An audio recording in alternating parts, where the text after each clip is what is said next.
Morning here in Camp Massatators, and it is raining, but does that even count as rain after the last couple of days? There's no lightning. I don't feel like I'm gonna die. It's all good. Per the gauges, we actually gained a couple of feet of water overnight, if you can believe that. A much nicer morning this morning.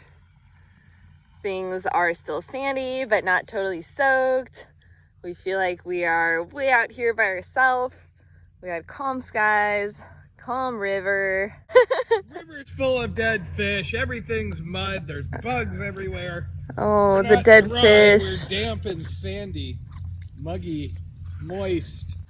Per gauges a little bit south of here, the river actually rose about 6 feet in the last day. It probably isn't quite that much here, but it has gone up a bit. We had to walk the boat up farther than that last night. Today on Massatators. Oh. I guess I've had more coffee than somebody. We get to a new confluence today. The confluence with the Ohio River. And after seeing how much this river changed after the confluence with the Missouri, I'm really excited for some more flow once we hit the Ohio. And the river went up 3 feet last night. Hopefully we can get back to lots of little critters on the shoreline and no more dead fish floating in the water. And no dead us. That would also be good. Once we hit the confluence, by the way, we're officially on the lower Mississippi River. We've actually been on the middle Mississippi River here. Just to explain that, there's this weird thing where there's the upper Mississippi, and the upper Mississippi mileage also includes something called the middle Mississippi, which is technically the Missouri to the Ohio, which, again, has the mile markers for upper Mississippi, and then you go to lower. Doesn't make any sense, but... And it's going to count down again, so we go from mile 0 to mile 900 just to be extra discouraging. And once we pass the confluence, we also leave Missouri and enter Kentucky. Ooh. Nothing bad's happened in Kentucky recently, right? It's all good. All the flooding.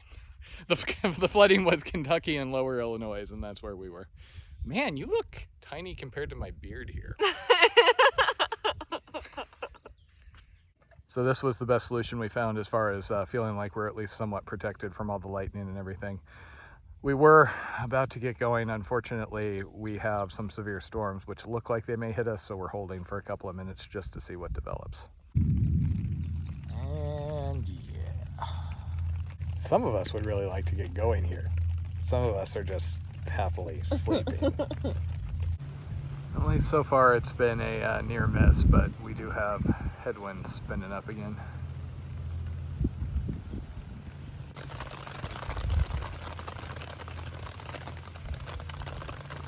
So after much debate, which as usual involved Blondie snoozing and me watching the radar trying to figure out what's going on, we decided we're just going to go for it. There's something like 7 hours of rain ahead, but doesn't seem to be that hard or have any of the lightning we were worried about. At least down here. Cape G is getting nailed again. Haven't gone swimming the last couple of nights just because the waters look so unappealing. It got really muddy after one of those industrial things. Plus, all those little white dots are the dead fish. So we're about to get going here, and I have decided that pants are pointless. They are just going to get wet.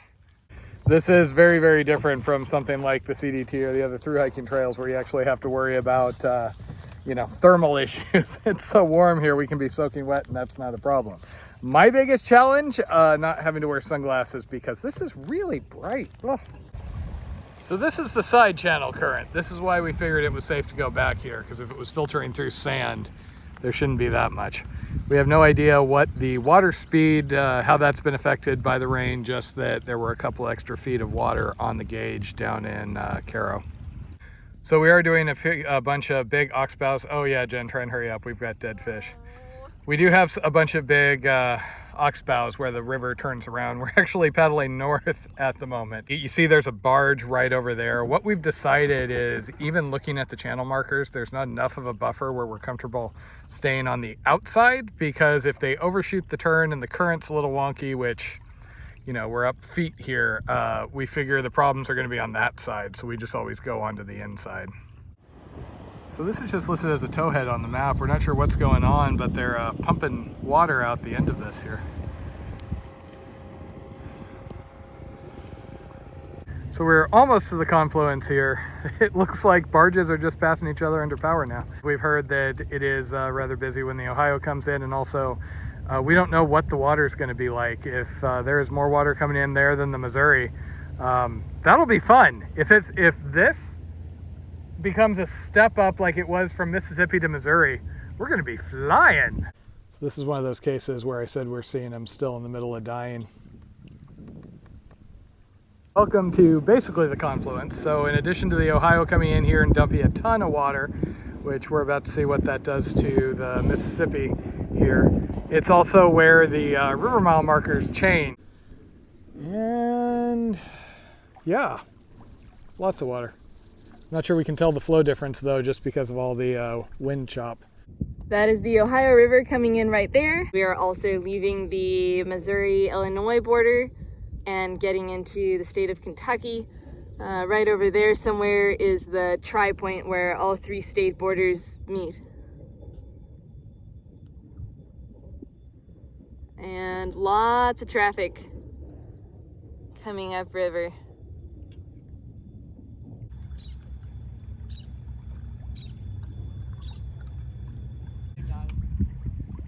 Oh, I got it. Oh, nice. We've been watching those, and the way they hit the water is really entertaining. We think they might be kites. And the river did get significantly bigger, but it doesn't seem to have as much of a character change as it did when we hit the Missouri. Other than, okay, yes, it is sizably bigger here. We are still moving. I don't know if the current has maybe slowed because it's gotten bigger. I really hope not. We've been enjoying our 3 mile an hour bonus. We have seen a lot of retired barges pulled up on the shore and occasionally wrecks like this that are partially sticking out of the water. This probably wouldn't even be visible if the river was higher.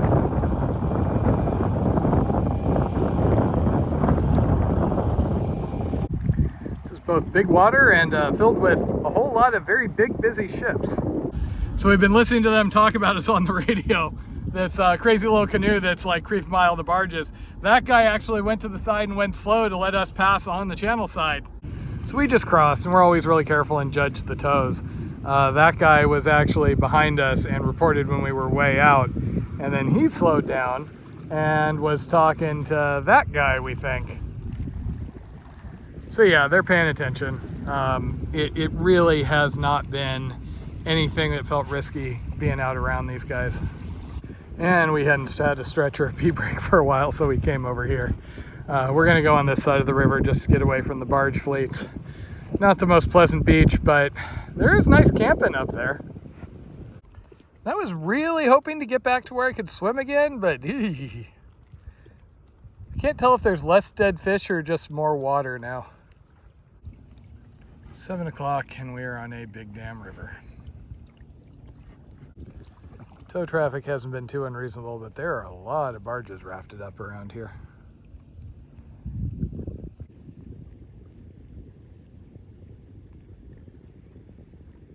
It's about 7:45 and we had decided we wanted to try and find a camp a little bit earlier since it is getting dark earlier and earlier, sadly. We also have a water stop up ahead in about a mile, and by the time we got water and moved on to the next spot, it was going to be dark, so we decided to stop before. And we're hoping there's something up in the trees here. Unfortunately, it is really shallow.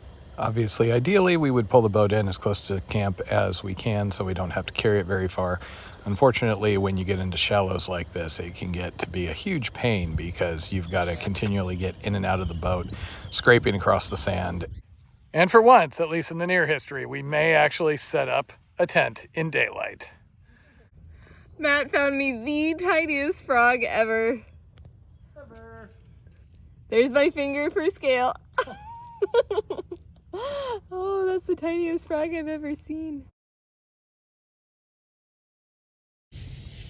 We got a little bit of a late start this morning due to the very long series of storms. It wasn't actually that bad this morning, but the day before that had made us wary. So a little bit of a late start, but once we got on the water, it was mostly really nice. Very exciting to pass the confluence with the Ohio, although mostly all that changed is the river got bigger. And the highlight was definitely that tiny little frog that Matt found. That was so cool. Oh yeah, so the fish, There do seem to be less dead fish, which would be consistent with if the dead fish were just coming from the Mississippi. And now that we have so much more water from the Ohio, there's still some, but they're spread out more. And there have been a lot more jumping fish that seem to be jumping higher and more energetically, and Matt got really splashed a couple times. And then we have a really nice camp where we managed to avoid having to walk the boat like a quarter mile, which is great. I'm so sick of walking that boat. We were able to pull pretty much right out to camp, enjoy this amazing sunset, and we're gonna cook up some yummy rice and beans, call it a night. Home sweet home for the night. Welcome back to mosquito country, where the nightly Taters Murder Fest happens. They are really insidious mosquitoes out here.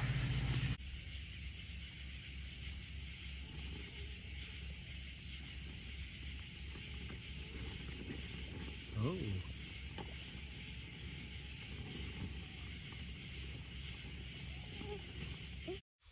Today on Mass Taters on the Mississippi, penetrating new states. That's what you want me to say, right? Feeds me my lines all wrong. Okay. Matt, you need to cut that. That's the new, don't put that on YouTube. She just says you need to cut that, and then it goes over the credits. So, hi, credits. Oh, look, it's all our Patreon supporters.